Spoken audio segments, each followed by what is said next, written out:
네, 오늘의 말씀은 결단과 순종이라는 제목으로 함께 나누려고 합니다. 본문의 배경이 되는 북이스라엘은 아합 왕 때 이 국가적 증흥을 맞기도 했습니다. 흔히 악한 왕으로 알려진 아합 왕이지만 이 아합 왕을 영적인 부분을 떼놓고 이 정치적인 모습만 본다라면 그리 나쁜 왕은 아닙니다.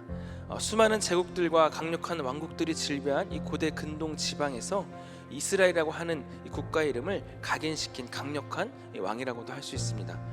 하지만 정치적으로 잘 나가던 아합 왕 시대는 반대로 영적으로는 이스라엘 역사에서 가장 심각한 이 배교의 시대라고 할 수 있습니다.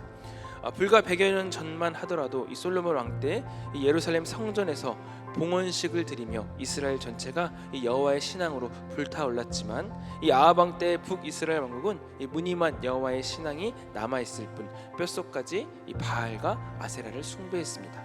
성경은 아합 왕을 어떻게 평가하고 있습니까? 하나님 보시기에 악을 행하였던 이 여로보암의 길을 따르는 정도가 아니라 그를 능가했다라고 성경은 평가하고 있습니다. 그래서 북이스라엘은 이 하나님의 심판이 내려졌습니다. 그것은 바로 수년 동안 계속되는 가뭄이었습니다. 하나님은 이 엘리야에게 이 사르밧 땅으로 가라고 말씀하십니다. 우리가 그냥 쉽게 넘어갈 수 있는 부분이 있는데 바로 이 사르밧 땅에 있는 시돈에 관한 것입니다. 시돈이 어떤 곳이냐면 이스라엘을 우상 숭배로 더욱 물들였던 이 북이스라엘 왕비였던 이세벨의 아버지인 이 엘바알이 다스리는 지역이었습니다. 우상 숭배의 본거지라고 말할 수 있습니다. 어쩌면 엘리야는 이곳에 가는 것을 썩 그리 좋아하지 않았을 수도 있습니다. 왜냐하면 북이스라엘의 기근으로 인하여서 왕과 왕비에게 그렇게 좋은 모습이 아니었기 때문에 오히려 그곳으로 갔다가 괜히 자신의 정체가 들통나서 더 위험한 상황에 처할 수도 있기 때문이었습니다. 그러나 엘리야는 하나님께서 말씀하신 대로 순종하여 그 시돈 땅 이 사르밧으로 가게 되었습니다. 하나님은 그곳에서 한 과부를 예비하여서 그 엘리야를 먹이실 것이라고 말씀하셨습니다. 그래서 엘리야는 사르밧 과부에게 이 물과 떡을 달라고 이야기하였습니다. 그러자 이 사르밧 과부의 대답이 무엇입니까? 마지막으로 음식을 만들어 먹고 더 이상 먹을 것이 없었기 때문에 이제 자기는 죽을 것만 기다린다는 그러한 고백이었습니다. 한번 생각해 보시길 바랍니다. 기근으로 인하여 모든 나라가 지금 힘든 상황입니다. 그러한 상황에서 과부는 어떠한 존재입니까? 대부분 남편의 사망으로 인하여서 사회적으로나 경제적으로나 매우 열악한 위치에 있는 존재였습니다. 있는 거라고는 남은 가루 한 움큼과 기름 조금이 다였습니다. 게다가 우리가 한 가지 잊지 말아야 할 것이 있다면 이 여인은 이 바알 종교의 원산지와 같은 시돈에서 살고 있는 여인이었습니다. 그래서 이 여인도 처음에 엘리야에게 대답할 때 어떻게 말합니까? 당신의 하나님 여호와께 맹세한다라고, 이 당신의 하나님이라고 이 선을 딱 그으면서 말하지 않습니까?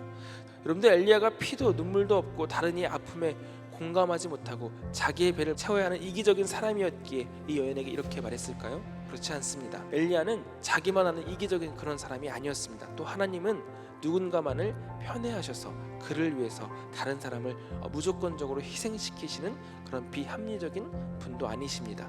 엘리야가 이렇게 사르밧 과부를 향해 요청했던 까닭은 비록 그것이 어려운 요청이었지만 그녀가 그 요청을 따라 자신의 현실을 하나님 앞에 내어 맡길 때 하나님이 그녀의 내일을 책임져 주실 것이라는 약속을 받았기 때문이었습니다. 우리는 중요한 이 신앙적 원리를 발견할 수 있습니다. 현실만을 생각하고 지금 가지고 있는 것만 손에서 놓지 않으려고 발버둥 친다면 우리는 그것으로 끝나고 말 것입니다. 우리의 삶에 남은 것이 없을 때라도, 어떤 내일도 기대할 수 없을 만큼 고통과 절망만이 가득 차 있을 때라도 우리 남은 모든 것을 걸고 하나님 앞에 나아가면, 그리고 이런 현실을 하나님께 내어 맡기게 된다면 하나님은 우리의 미래를 책임져 주실 것입니다. 경제가 어렵고 상황이 어렵고 살기가 어렵다고 말합니다. 우리는 어떻게 앞으로 이 지속될 내일을 보장받을 수 있겠습니까? 그것은 우리가 가진 현실을 이 영원하신 하나님, 모든 것에 풍족하신 하나님께 내어 맡기는 방법 외에 다른 길은 없습니다. 그래야 할 때 하나님께서 이 자기를 향해 모든 것을 내어 맡기는 이 그 사람의 모든 것, 그의 현실의 문제뿐만 아니라 이 내일과 더 나아가서 이 영혼의 문제까지도 책임져 주실 것입니다. 그러나 이러한 하나님의 역사는 아무나 경험할 수 있는 것이 아닙니다. 이 같은 축복의 역사는 하나님의 말씀대로 순종하는 자들만이 누리고 이해할 수 있는 특권이기도 합니다. 그 선하신 하나님께, 그 신실하신 하나님께 인생을 내어 맡기시기를 간절히 소망합니다.